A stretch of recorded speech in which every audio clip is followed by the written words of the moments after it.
রসুনের পেস্ট আছে, টক দই আছে, নুন আছে, লঙ্কা গুঁড়ি, জিরে গুঁড়ি, আর কি দিলাম, সরষের তেল। আমি করে দিই ওকে।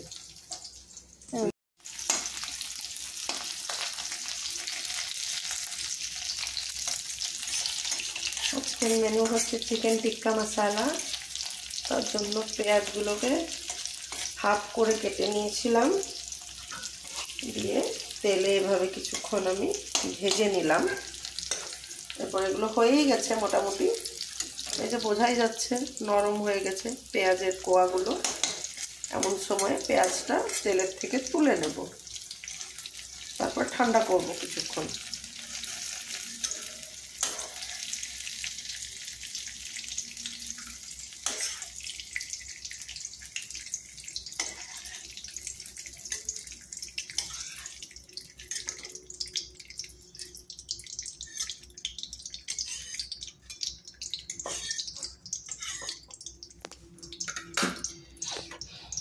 আগে থেকে আমি 1.5 খানা টমেটো নিয়েছিলাম, টমেটোগুলো ঠিক 2 ভাগ করে নিয়েছি মাছ বরাবর। টমেটোগুলো তেলের মধ্যে দিয়ে দেবো এভাবে।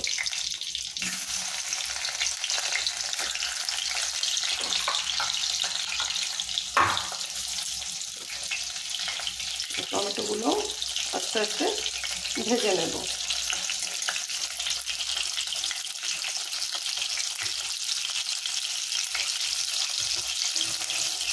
এখানে আমি চিকেনটা ম্যারিনেট করে রেখেছি মোটামুটি 20-25 মিনিট হলো।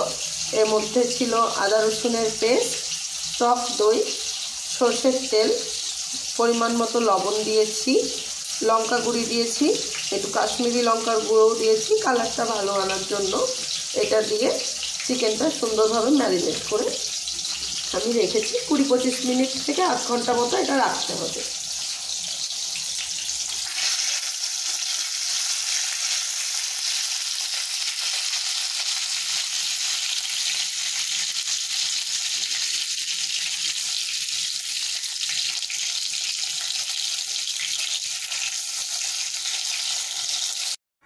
টমেটোগুলো এই যে ভেজে আমি তুলে নিয়েছি। এবার আমি দিয়ে দিচ্ছি ওই তেলের মধ্যেই কাজু। আঁচটা একটু কমিয়ে নিচ্ছি, তেল বেশি গরম থাকলে কাজুগুলো সঙ্গে সঙ্গে পুড়ে যাবে।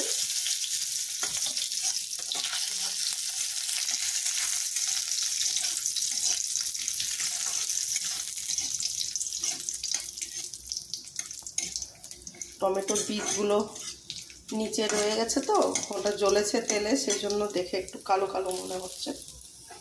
তেলটা টেম্পারেচার ঠিকই আছে, টমেটোটার জন্য এরকম মনে হচ্ছে। কাজুটা একটু রং ধরে আসলে তুলে নেব। একটা জিনিস লক্ষ্য করছেন, আমি এগুলো কোনোটাই লবণ দিয়ে ভাজছি না। আমি যখন পেস্টটা বানাবো তখন আমি ওর মধ্যে সামান্য লবণ অ্যাড করে নেব, তাতে আমার বুঝতে সুবিধা হবে। সেই জন্য আপনারা চাইলে ওর মধ্যে দিয়েও ভাজতে পারেন।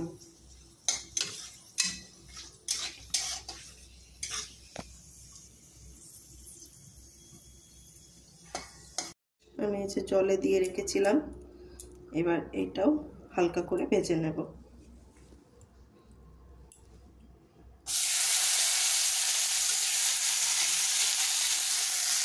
আমার কিন্তু গ্যাসের ফ্লেম একদমই লো করা আছে, কম আছে। এগুলো আমি হালকা হালকা করে ভেজে নিতে থাকবো।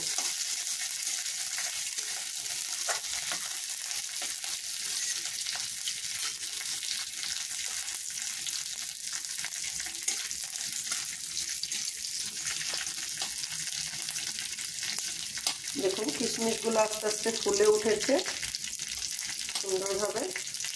সবগুলো কিশমিশই যখন এভাবে এরকম ফুলে উঠবে তখন আমি তুলে নেব।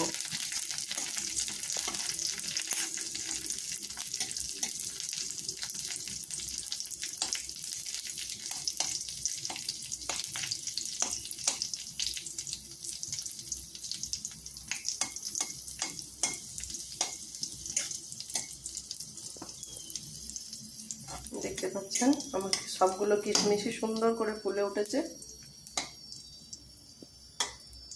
এবার আমি তুলে নিচ্ছি।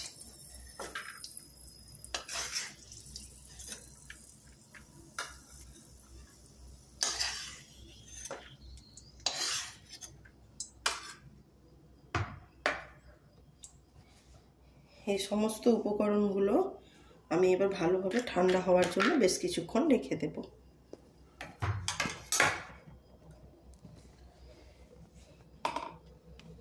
কড়াইতে আমি দিয়ে নিচ্ছি আরও একটু তেল।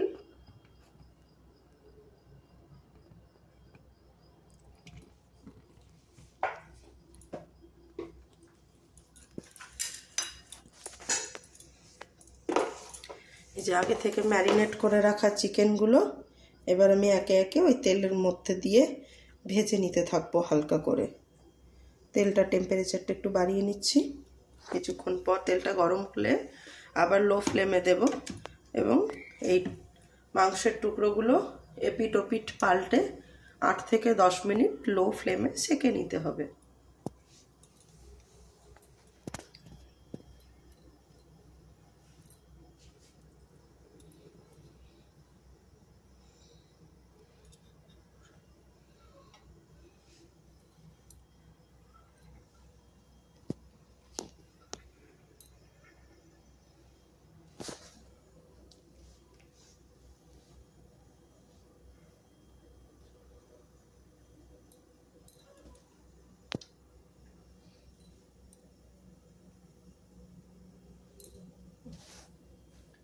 তেলটা গরম হয়ে গেছে, এবার আমি গ্যাসের ফ্লেমটা একদম লো করে দিলাম। এবার আমি একে একে চিকেনগুলো ভেজে নেব।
চিকেনগুলো এখন ভাজা হচ্ছে।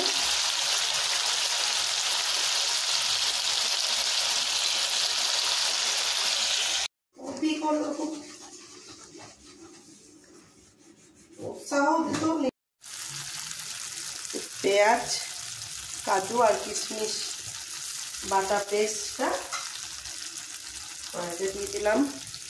প্রথমে কড়াইয়ে একটু তেল নিয়ে নিয়েছিলাম, ওই ভাজার তেলই আমার যেটা ছিল সেই তেলেই হয়ে গেছে। তাতে একটা আমি শুকনো লঙ্কা নিলাম। তেলটা গরম হয়ে গিয়ে এই যে পেঁয়াজ, কাজু বাটা আর কিশমিশ বাটা যে পেস্ট বানিয়েছিলাম এই পেস্টটা আমি এর মধ্যে দিয়ে দিয়েছি।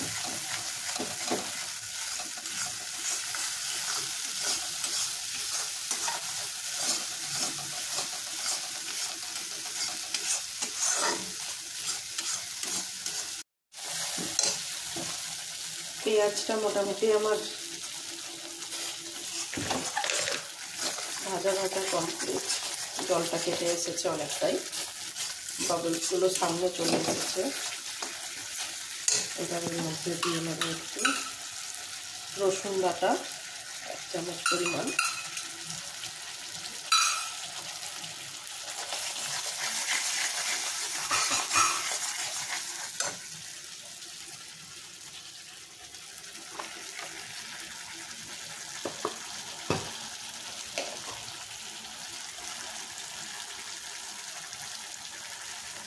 দিয়ে দিচ্ছি আদা বাটা 1 চামচ পরিমাণ,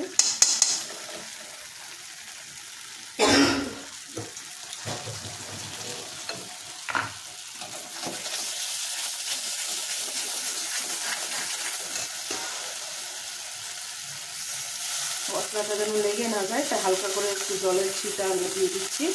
এটা আমার দই দিয়ে ম্যারিনেট করা যে মশলাটা বেঁচেছিল সেটাই জলটা দিয়ে দিচ্ছি।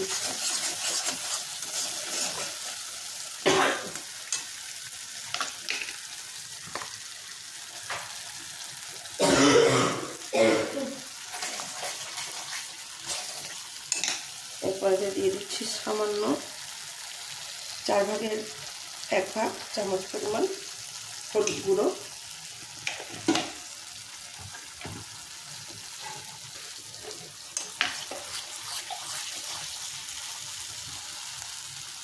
দিয়ে দিচ্ছি হাফ চামচের থেকে একটু বেশি ধনে গুঁড়ো,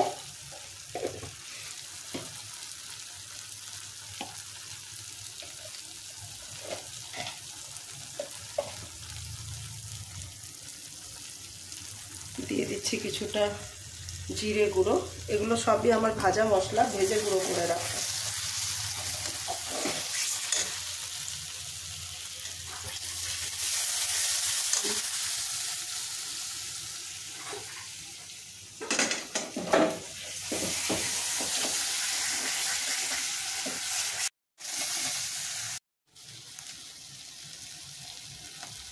দিয়ে দিচ্ছি স্বাদ মতো লঙ্কা গুঁড়ো,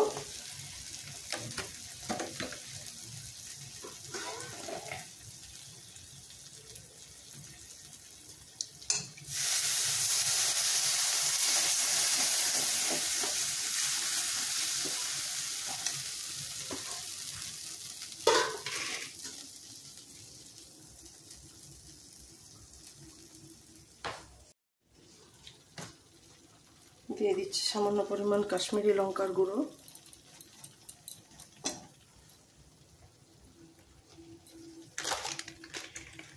একটুখানি গরম মশলা,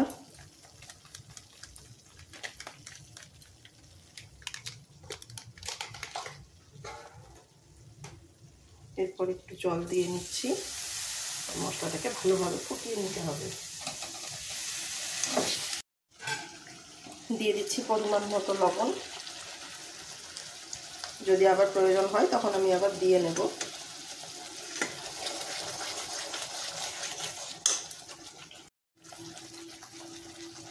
দেখতে পাচ্ছেন মশলাটা তেল ছেড়ে এসেছে।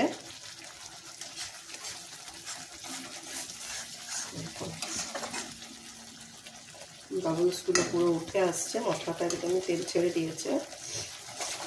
এই অবস্থায় বারবার আমাকে খুন্তিটা মশলার মধ্যে নাড়িয়ে যেতে হবে যেন তলায় মশলাটা না লেগে যায়।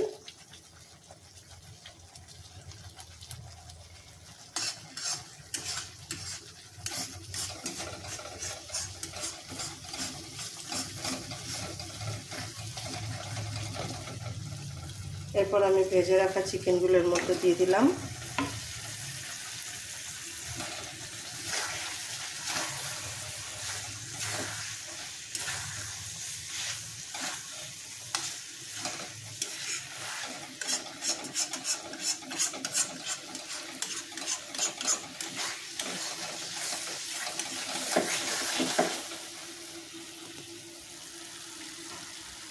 মশলাটা দিয়ে খুব ভালোভাবে কষতে থাকবো।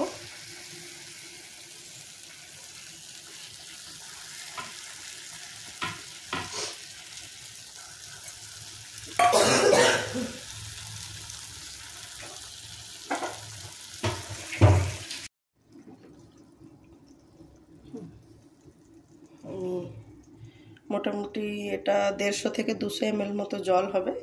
এটা আমি নিয়েছি, আমি দিয়ে দিচ্ছি চিকেনের মধ্যে জলটা।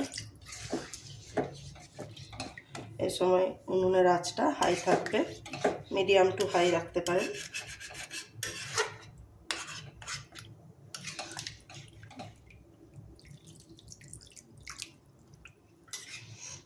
সম্পূর্ণ জলটাই আমি দিলাম।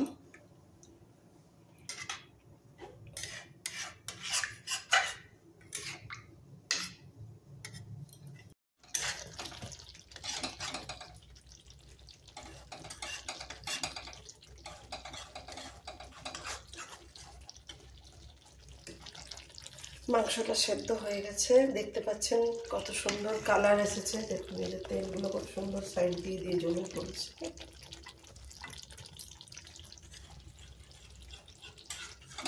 এইবার এর মধ্যে ওই যে ভাজা টমেটোটা ছিল, পেস্ট করে রেখেছিলাম, সেইটা দিয়ে দেব।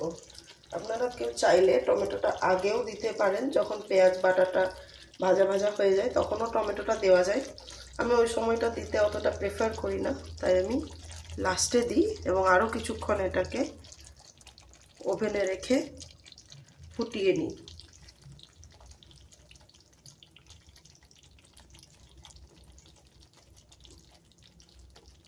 সামান্য একটু মিক্সি ধোয়া জলটাও দিয়ে দিলাম এর মধ্যে।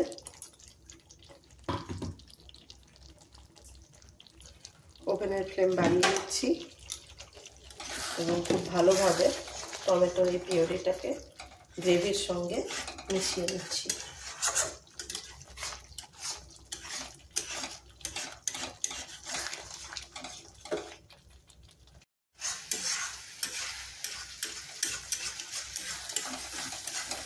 আবারও চলে এসেছি বন্ধুরা, টমেটোটা দিয়ে বেশ কিছুক্ষণ নাড়াচাড়া করলাম, মোটামুটি 4-5 মিনিট মতো আমি নাড়াচাড়া করে আমি যেরকম গ্রেভি চাইছি সেরকম গ্রেভি বানিয়ে নিয়েছি, দেখতে পাচ্ছেন আপনারা। এই মুহূর্তে এইটার মধ্যে আরেকটা জিনিস অ্যাড করা হয়, সেটা আমার কাছে নেই বাড়িতে, আমি দিতে পারলাম না। আপনাদের কাছে থাকলে অবশ্যই দিতে পারেন, তাহলে একদমই রেস্টুরেন্টের স্টাইলে চিকেন টিক্কা মশলা তৈরি হয়ে যাবে। ওটা আমুলের ফ্রেশ ক্রিম যদি থাকে আপনাদের কাছে তাহলে অবশ্যই এই স্টেজেই সেটা দিয়ে নেবেন, খেতে জিনিসটা আরও বেশি সুস্বাদু হবে। আমি এই মুহূর্তে গ্যাসের ফ্লেম একদম কমিয়ে দিয়েছি।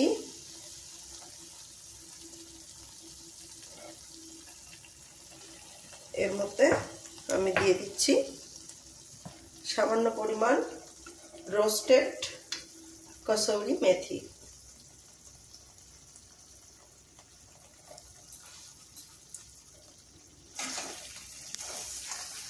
কসুরি মেথিটাকে ভালোভাবে এর মধ্যে মিশিয়ে নিচ্ছি।